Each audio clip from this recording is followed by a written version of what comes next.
राजकारण, समाजकारण, कोकणातील प्रत्येक घडामोड.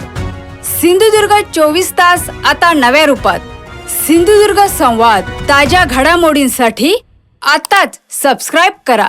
अयोध्येतील श्रीराम मंदिराच्या कथित आर्थिक गैरव्यवहाराच्या मुद्द्यावरून काँग्रेसने भाजप आणि RSS वर गंभीर आरोप केले आहेत.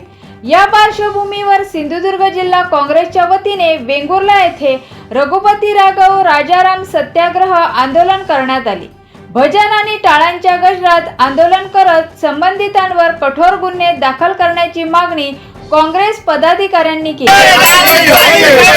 राम मंदिर लुटणाऱ्यांवर कारवाई झालीच पाहिजे. लुटणाऱ्यांवर कारवाई झालीच पाहिजे.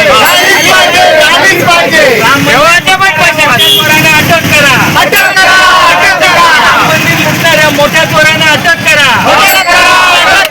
राम मंदिर लुटणाऱ्या मोठ्या चोरांना अटक करा.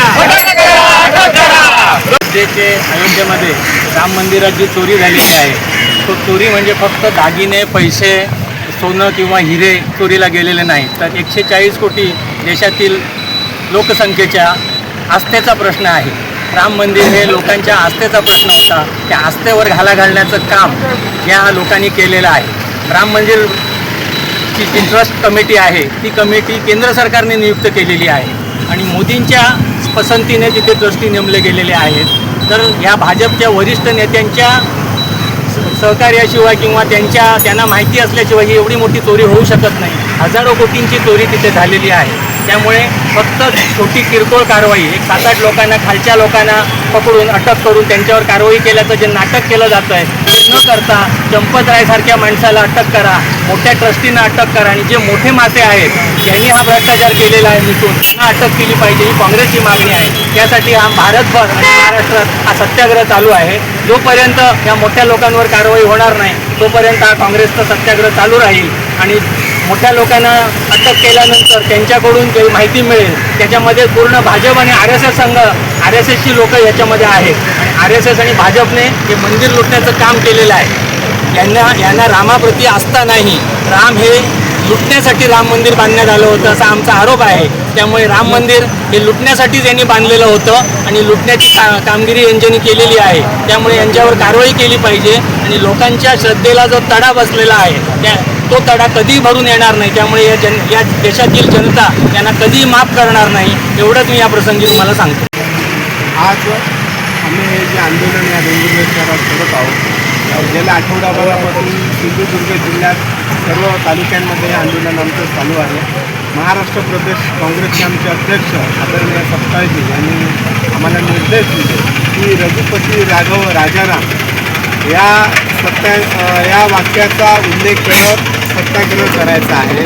मुळात अयोध्येतील राम मंदिरामध्ये आपल्यासारख्या सर्वसामान्य नागरिकांनी जी देणगी दिली रामाच्या प्रेमापायी, राम भक्त म्हणून आपण तिथे गेलो, दर्शन घेतलं, तिथे जी काय मी वर्गणी दिली असेल किंवा इतर राम भक्तांनी जी काय वर्गणी दिलेली आहे जनसामान्य नागरिकांनी, त्या ठिकाणी त्या वर्गणीची चोरी तेथील विश्वस्त जे आहेत, जे भाजपा माइंडेड आहेत, त्यांनी चोरी केलेली आहे. त्यांवर अजून कोणतीही कारवाई झालेली नाही.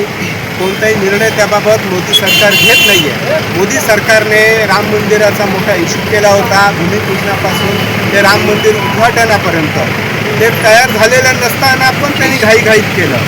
सगळीकडे मोदी चमकत होते. मग ह्यावेळी मोदींनी त्या ठिकाणी जिम्मेदारीने पुढे यायला हवं होतं आणि ही जी देणगीपेटी ज्यांनी लूट केलेली आहे त्यांबाबत आदरणीय मोदींनी बोलायला हवं, परंतु त्यांनी बोललेले नाही. या सर्व भ्रष्टाचारी लोकांना तिथे शिक्षा झाली पाहिजे, त्यांच्यावर गुन्हे दाखल झाले पाहिजेत. ते झालेले नाही. म्हणून महाराष्ट्र प्रदेश काँग्रेसच्या आदेशानुसार आज आम्ही सिंधुदुर्ग जिल्ह्यामध्ये देखील आज सर्व आमचे ज्येष्ठ नेते आहेत, पदाधिकारी आहेत, सर्वांसमवेत आज आम्ही हे सत्याग्रह इथे करत आहोत.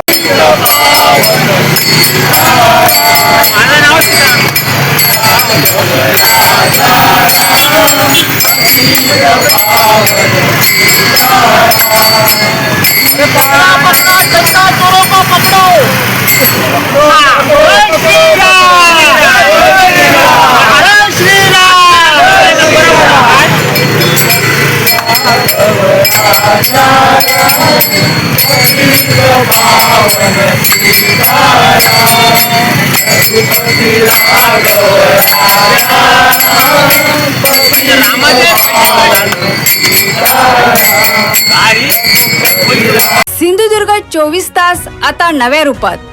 सिंधुदुर्ग संवाद ताज्या घडामोडींसाठी आताच सबस्क्राईब करा.